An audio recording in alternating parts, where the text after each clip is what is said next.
New on special edition Disney DVD. With a Goofy movie turning 30 this year and getting so much material for it, like an exclusive documentary, new merch, and new Blu-ray releases, it got me thinking about a movie that's turning 40 years old. And that movie is The Black Cauldron. Ah yes, The Black Cauldron, Disney's answer to the question, what if we made a children's film that traumatized them? The Black Cauldron didn't just traumatize the children who watched it, but also the House of Mouse itself, with major issues in budget, critical reception, the era of animation, and development. This was the movie that couldn't get swept under the rug fast enough. So come with me on the story of how ancient myths, troubled production, and creative ambition led to one of Disney's biggest risks, possibly their biggest failure, and leading into the Disney Renaissance. During the 1970s, Disney as a company was struggling. Walt Disney had passed away in 1966. The company was focusing more on their live-action projects, and many of their classic animators, nicknamed the Nine Old Men, were either dying or retired. During this era, the company put out a total of 4 animated projects, and even though some of these are considered bangers now, at the time it was more of a mixed reaction. Robin Hood in particular was criticized for reusing animation. The Chronicles of Prydain, or Priordan, however you want to say it, by Lloyd Alexander are books that were published between 1964 and 1968. The books were a relative success and a big contributor to children's literature at the time. So, in 1971, Disney bought the rights to the fantasy series, after the production manager showed it to Wolfgang Reitman, one of the Nine Old Men, because his wife said it would make a great adaptation. Pre-production on the film began in 1973. Both Ollie Johnson and Frank Thomas, 2 other Nine Old Men, were in full support of the film. Throughout the 70s, several story artists and animators worked on the development. After The Rescuers was released in 1977, the film was supposed to go into production, aiming for a 1980 release. But Disney CEO at the time, Ron Miller, said, quote, considered to be too advanced for new animators. So, in 1978, Disney pushed the release date to Christmas of 1984, because nothing says Christmas like an army of dead soldiers. So, The Fox and the Hound took its release date. However, whilst in pre-production was going on, rookie animator Don Bluth, yes, that Don Bluth, along with other Disney animator Gary Goodman, were secretly working on a short called Banjo the Woodpile Cat. Don and his crew would work in his garage and try to learn the secrets of classical animation that he felt had been lost at Disney. The company was also only attempting to reduce the costs of the film without paying attention to any artistic value. So, naturally, Don, along with 17 other animators, left and started working on The Secret of NIMH. It's an important detail, we'll come back to it. I have to give credit to where credit is due here. Don, along with his team, had every right to be annoyed in this situation because not only was the animation department not caring about the little details, which can sometimes make a movie look sloppy and unfinished, but they also wouldn't let them work on it because they were, quote, new animators. I actually watched part of this short for this video, and it's really cute. I would check it out if you're a fan of this work. Also, fun fact, John Lasseter, the former head of Pixar, not dead, he was just let go for reasons, was one of these new animators who also left production because of disagreements with the director. Somewhat ironic considering he would work for them 10 years later. Originally, John Musker was supposed to direct the film, and he was assigned to expand several sequences within the first act. But they were eventually deemed too comedic, and that, quote, the older people I was working with didn't like any of my ideas. Once production on The Fox and the Hound ended, and several of the animation directors Art Stevens, Richard Rich, and Ted Berman and Dave McKinnon became involved with production. Eventually, Miller decided that there were too many cooks in the kitchen and let Stevens go from the project. So, he contacted Joe Hale, who was a layout artist for Disney, to serve as producer. Hale, who had finished animation and special effects on The Watcher in the Woods, my mom's favorite Disney movie, initially declined because he was friends with Stevenson, and he wanted to continue to work on live-action projects. Miller then replied, regardless of his involvement or not, Stevenson would be replaced. So then after some reconsideration, he accepted the offer. Alright, strap in because that was just pre-production. The movie officially went into development in 1980, almost a decade after the rights were bought. With Hale as producer, he discarded character designs done by Tim Burton. Discarded is another way of saying thrown out. The reason being, he wanted more of a Sleeping Beauty art style compared to what Tim and the others had in mind. Now, I don't think he should have thrown them out, but I'm happy that they changed the artwork because the original one is very Tim Burton style of animation. Hale also discarded Rich and Berman's designs. Their styles were more in line with Hale's vision compared to Tim's style, but he still threw the drawings away.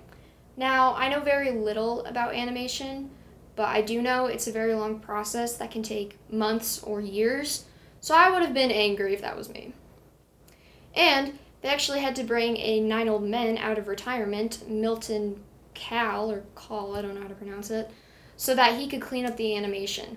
My God!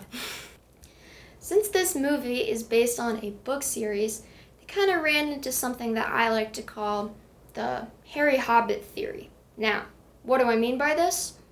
Is that The Order of the Phoenix is the longest book in the Harry Potter series. So naturally they couldn't include every detail. Whereas The Hobbit is just shorter, but they stretched it into 3 movies. You'd think Warner Brothers would know what they're doing because they produced both of these movies. You can pause to read what's on the chart, but this is how I split it up. The top left is few books stretched into many movies, like The Hobbit, Peter Jackson's King Kong, and the Fantastic Beasts movies. The bottom left are 1 book, 1 movie, but a lot of details missing, like Percy Jackson, Aragon, and A Wrinkle in Time. The bottom right are many books considered into fewer films or just 1 movie that are either shorted, rushed, or oversimplified, like Coraline, To Kill a Mockingbird, and Mice of Men. And then the top right are many books adapted into movies, like The Hunger Games, the Harry Potter series, and The Perks of Being a Wallflower. The story itself is based on the first 2 books in the series, The Book of Three and The Black Cauldron. I don't know why your first book would be named The Book of Three, but go ahead, do what you want. Now, this was before stunt casting big celebrities in movies, which Disney ironically started in the 90s, but it just wasn't common yet. # bring back real voice actors. According to Musker, Gary Berghoff train is to the right, sir. Thank you. You're welcome. had auditioned for the role of Gurgi.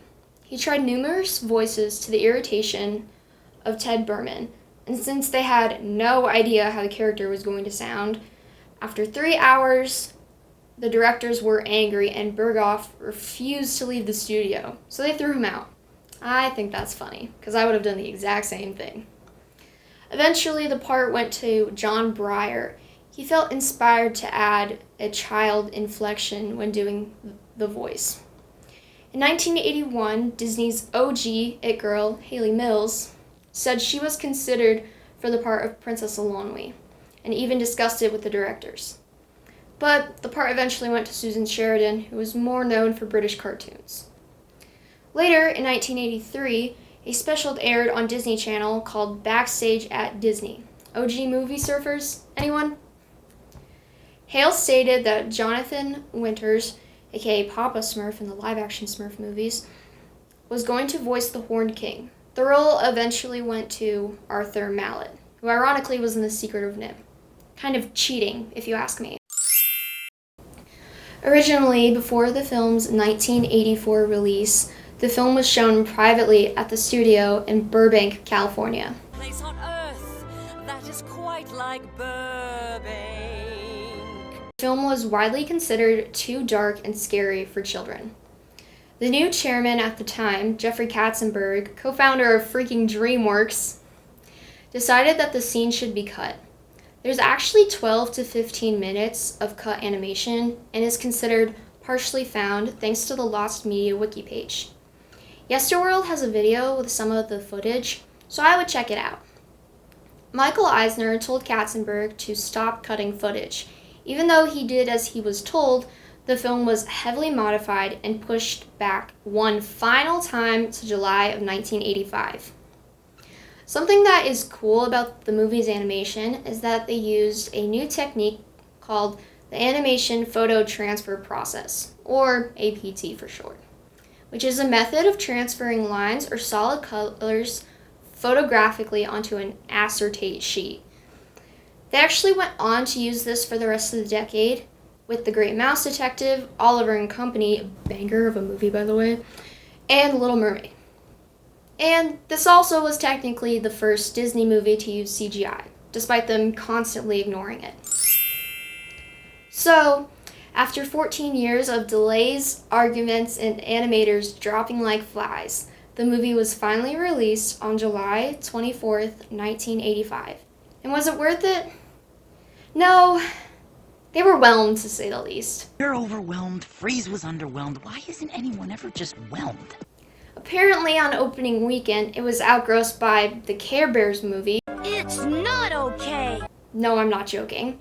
And since this was the most expensive animated film at the time, and it cost around $44 million to make, and it only earned $21.3 million, losing Disney $22.7 million. I'm not very good at math, but I think that's a lot of money. The main reason being people were just not a fan because they thought it was scary and ugly and a total different vibe from what they were used to coming from the Mouse House. For some weird reason during the 80s, Michael Eisner was obsessed with making things super dark and edgy because a month before The Black Cauldron, Return to Oz came out and people didn't like it because it was scary and it also flopped at the box office. Honestly though, I don't blame them. Black Cauldron became Disney's forgotten middle child. It only got re-released once under a different name, that being Taran and the Magical Cauldron, and it didn't get a VHS release until 1998. Now, there's a lot of questions on why the movie failed, so here's my list of key factors. 1. Tons of animators were just leaving midway through. I've seen troubled productions before, but this is just insane. I feel like everyone was leaving, and then eventually they had to figure out how to do it. 2, that era of Disney just in general was kind of hard. I don't know why the 70s and 80s they were really struggling. I really don't know, but it is a literal known fact. So there's other videos though. Number 3, trying to squeeze 2 books into one movie. Now, this goes back to the Harry Hobbit theory. When you're adapting a book into a movie, and especially from a series, you want to make sure you're adapting that one book. Because if you're adapting 2 books, it's just confusing and everything's all over the place. 4, constant arguments and fighting. Now, this kind of is in the same category with number 1. But yeah, I was just kind of surprised, like, wow, like, there's just so much arguing. And number 5, The Secret of NIMH. Now, this came out a few years before The Black Cauldron, but a fair amount of animators were still working on it that were working on The Black Cauldron, if that makes any sense. But that movie did fairly well. So, what do I think about this movie? Yeah, I don't care what anyone says. I love this movie. You see, I was a pretty weird kid growing up, and I loved everything different, whether it be toys or movies. I was also born on Friday the 13th. But my grandparents would visit, and they would also always show my cousins and I new movies. I actually own the 25th anniversary edition on DVD. Here it is.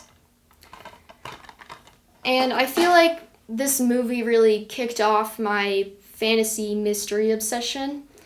I watched Scooby-Doo and Gravity Falls endlessly growing up. I still do, because they have that kind of adventure and horror fantasy elements found in the movie. And even as I got older, I saw it in Supernatural, which is my favorite TV show. I will always love the Black Cauldron, and I hope this video will encourage you to watch it. Thank you so much for watching, and I will see you guys next time. And please make sure to like and subscribe.